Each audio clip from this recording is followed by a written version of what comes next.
This program is brought to you by the Pacific States British Columbia Oil Spill Task Force. The task force was formed to protect more than 56,000 miles of sensitive shoreline along the coasts of Alaska, British Columbia, Washington, Oregon, California, and Hawaii.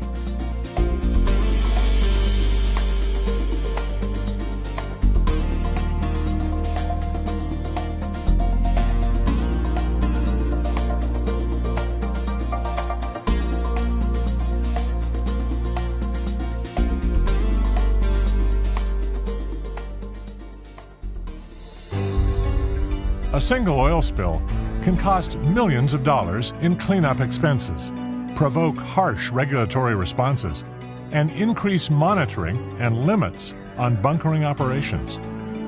For the vessel, the most critical part, and where most spills occur, is in the topping off stages of the transfer. It's usually very dramatic. Even a minor amount of oil in the water can spread over a huge area and create a very visual effect. Safe bunkering practices require proper procedures, safety awareness, constant attention, and regular training. Safe bunkering practices protect both people and the environment. They require good communication, a well-trained crew, and compliance with local, state, federal, and international laws. Best practices for safe bunkering start with the person in charge, also known as the PIC. This individual must be a credentialed master, mate, engineer, or tankerman. A PIC is a person in charge. There's one for the receiving vessel and one for the delivering vessel, and the PICs are the two designated people who are formally on each side in charge of that vessel's transfer at that time. The first task of the PIC is to identify and share with the crew the vessel's oil transfer procedures. Transfer procedures should be prominently displayed for quick and easy reference by all on board. Oil transfer procedures include the location of all pipelines, valves, vents, and overflows, the numbers and duties of those people assigned to the transfer operation, all relevant procedures before, during, and following oil transfer, detailed steps for communication among the bunkering team, steps for topping off the tanks, and steps for initiating an emergency shutdown. You have a written oil transfer procedure in the United States that's required by the port state, and then of course the vessel needs to follow that written procedure because that's basically a work plan of how you do the job.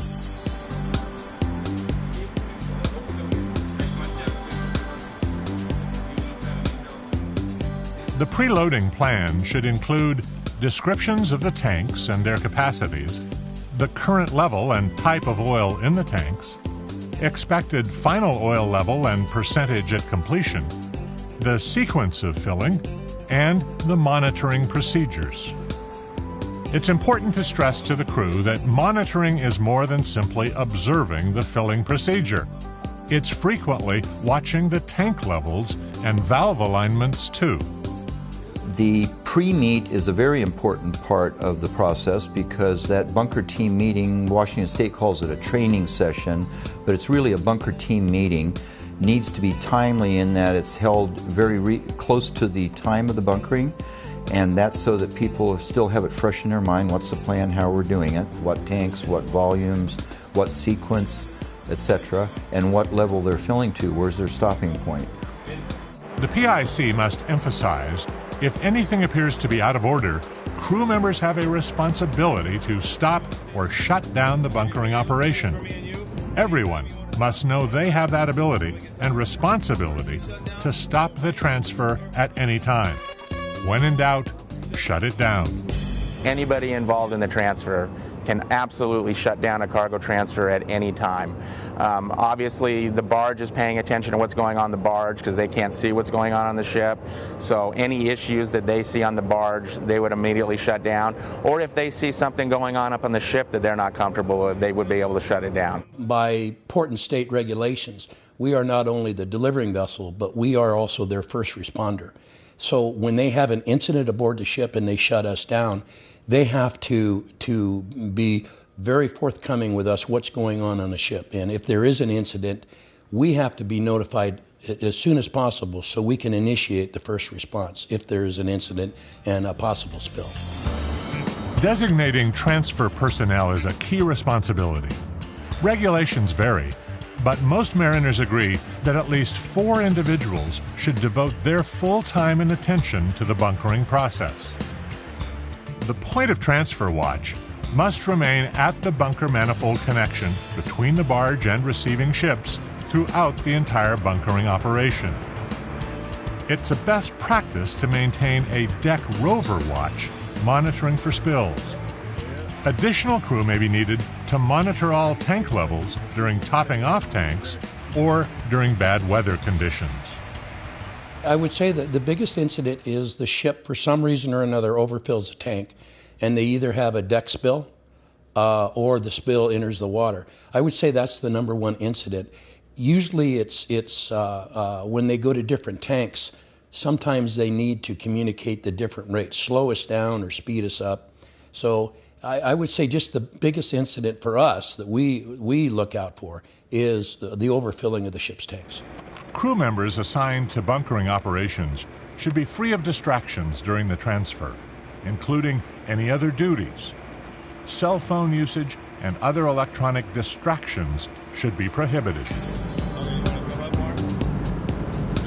Communications procedures range from coordinating radio frequencies to use of common hand signals and gestures. Because radios and walkie-talkies may fail, basic hand signals are useful backups. Pay special attention to communications procedures in case of emergency. And stress again to crew members that they can stop the bunkering operation at any time should they observe something wrong. When in doubt, shut down. Emergency communications or an emergency shutdown needs to be a very clear part of the pre-transfer conference so both sides understand exactly what to do to have a very simple, clear, quick, and direct shutdown in the case of an emergency. Before the transfer process begins, prepare the deck and bunker manifold areas. This includes making a visual inspection of all equipment on both receiving and delivering vessels. As part of your preparation, close and secure all required hatches, doors, and portholes. Seal all scuppers and drains on deck from which spilled oil may enter the water. And ensure the bunker manifold area is well lit for the sake of efficiency, safety, and maintaining crew alertness. Connect the bunker hose carefully. It may still contain some oil from a previous transfer. All pipe connections, tank vents, overflow, or fill pipes must have spill containment in place. Use a new gasket for each connection and secure bolts tightly before pumping begins. Double-check the alignment of all valves and inspect the hose itself for obvious defects. The hose should be properly supported to avoid undue strain on manifolds and rails. After the bunkering hose is attached, but before any oil is transferred, the PICs from the delivering and receiving vessels must meet for a pre-transfer conference to plan the operation. The conference must be conducted in English, and if there is a language difficulty, an interpreter should be available and present throughout the entire procedure. Conduct the conference face-to-face. Review together the loading plans and declarations of inspection, which will need to be signed. Next, use a checklist and jointly initial key areas of agreement, including the products, sequence, and flow of the oil, key procedures and personnel who will be involved, any watch changes agreed upon, and shutdown and topping off procedures. We talk about all the legalities of the transfer, making sure they have a loading plan. That way I know that they know what tanks they're going to. And it's not just, you fill your gas tank on your car, you fill it till it stops. This is a little different. We got to gauge the tanks, make sure that we're not going past the percentage, getting close to that 100% mark. Make sure there is agreement and clear communication regarding emergency shutdown procedures. Declaration of Inspection in the U.S. is a document with certain checkpoints on it, items that need to be addressed by both persons in charge. Next to each item is an initial point for both the receiving pick and the delivering pick. So they initial every single item going down that list on the DOI till they get to the bottom, and they've covered all of the succinct points. At that time, they both sign with a date and time of the signature of the DOI. It's crucial that both bunker barge PIC and receiving ship's PIC sign the DOI and are mutually clear on the conditions it certifies. The PICs should discuss any cargo operations that may be going on during the bunkering operation. Cranes moving cargo should never overhang any part of the bunkering barge while it is alongside the ship. Confirm tank soundings prior to starting your bunker operations. Levels, not volumes, and ensure that all piping and valves are aligned properly to the correct tanks. Once PICs from both the bunker barge and receiving ship give their okays, fuel delivery begins.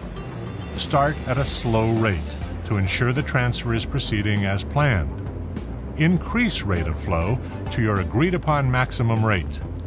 A best practice is to take frequent soundings of all tanks throughout the bunker operation and to make sure no fuel is going into the wrong tank, and to verify operation and accuracy of ship's gauging systems. Make sure you monitor fuel pressure on the bunker barge. High pressure could signal a blockage or improper alignment. Crewmen on the receiving ship should alert the barge crew at least 5 minutes before changing tanks, topping off tanks, or securing the load. Maintain constant communication and status reports between bunker barge and the receiving ship. If there is a failure to respond, shut down immediately.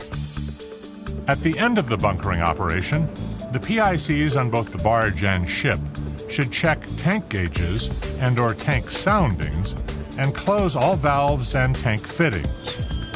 Crews must make sure the hose is depressurized and drained back into the barge. Blank the hose connection with a new gasket and bolt it shut after cleaning it of any surface oil and before stowing it back aboard the barge. No two bunkering operations are exactly alike. There are lessons to be learned each time oil is transferred from one vessel to another. It's useful to hold a post-bunkering meeting with the bunkering team after each operation and identify areas for continuous improvement. One of the things that's always good to do in any kind of an operation is to have a debriefing afterward, even if it's a routine operation, as bunkering is on vessels, because a debriefing gives you an opportunity to do a number of things. First of all, you can see what went well and congratulate yourselves that the system you've got in place is working. You can also identify items, either major ones or minor ones, that didn't work so well, and it gives you an opportunity to identify them, articulate them, and then find a way to address those to make them go smoother another time. Attention to continuous improvement, to detail, and procedure will make for a more efficient operation, a safer crew and vessel, and a cleaner environment. The agencies that make up the Pacific States British Columbia Oil Spill Task Force are the Alaska Department of Environmental Conservation, the British Columbia Ministry of Environment, the California Department of Fish and Wildlife, the Hawaii State Department of Health, the State of Oregon Department of Environmental Quality, and the Washington State Department of Ecology.